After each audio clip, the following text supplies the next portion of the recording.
तीसरे स्थान पर है यांगत्जे नदी, जो चीन में बहती है। यांगत्से नदी चीन की सबसे लंबी नदी है, जिसकी लंबाई लगभग 6,300 किलोमीटर है।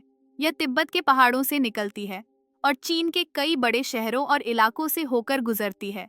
आखिर में यह पूर्वी चीन सागर में जाकर मिलती है। ये एशिया की सबसे लंबी नदी है और चीन की खेती, बिजली और यातायात में इसका बहुत योगदान है। दूसरे स्थान पर है अमेज़न नदी, जो दक्षिण अमेरिका में है।